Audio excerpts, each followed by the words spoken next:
गुरुदेव को प्रणाम करते हुए निवेदन है, किससे कहा? मानव शरीर में गर्भावस्था के अंतर्गत मन, बुद्धि, चित्त और अहंकार का प्राकट्य कब होता है? क्या कह रहे हैं? मानव जीवन में जब मनुष्य जीव आत्मा गर्भावस्था में होता है तो कितने कालानंतर मन, बुद्धि, चित्त और अहंकार का प्रादुर्भाव होता है? ठीक है, प्रादुर्भाव का अर्थ क्या है? विकास।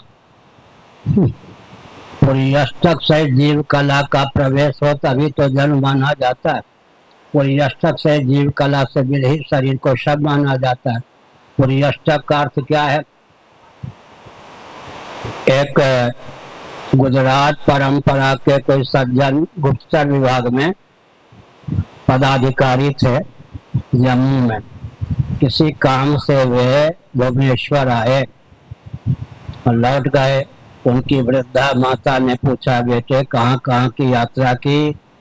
उन्होंने कहा, उड़ीसा में भुवनेश्वर भी गया था। माँ ने कहा, पुरी गए, जगन्नाथ जी का दर्शन किया, शंकराचार्य का दर्शन किया, मेरा कोई परिचय उस माता से नहीं था। उन्होंने कहा, नहीं तो मैं तो पुरी नहीं गया। उन्होंने कहा, तुम्हारी यात्रा अधूरी रही। अब शंकराचार्य के यहाँ से संपर्क स्थापित करो। जब वे पुरी में हूँ, जगन्नाथ जी का दर्शन करूंगी, शंकराचार्य का दर्शन करूंगी, एक प्रश्न पूछूंगी, लेकिन अभी प्रश्न तुमको नहीं बताऊंगी, एन मौके पर ही शंकराचार्य को पूछूंगी। ऐसे हुआ। वो आई महिला, उनके पुत्र गुप्तचर विभाग में उच्च पदाधिकारी थे। उसने कहा, महाराज 7 पुरियों की यात्रा हो गई थी, 8वीं पुरी जगन्नाथपुरी में आ गई। अयोध्या, मथुरा, माया, मन, हरिद्वार, काशी, कांची, अवंतिका, द्वारावती, ये 7 पुरियां हैं। 8वीं पुरी का नाम जगन्नाथपुरी है। जैसे 8वें चिरंजीव का नाम मार्कंडेय मथाष्टमम। फिर उन्होंने कहा, महिला ने सत्संग किया होगा, महाराज अब अपने जीवन 8 पुरियों का दर्शन करा दो। बाहर की 8 पुरियों का तो दर्शन हो गया, 7 पुरियों का दर्शन पहले किया था। वो 8वीं पुरी जगन्नाथपुरी में जगन्नाथ जी का दर्शन हो गया। अब अपने जीवन 8 पुरियों का दर्शन करा दो। हमने कहा, कर लो।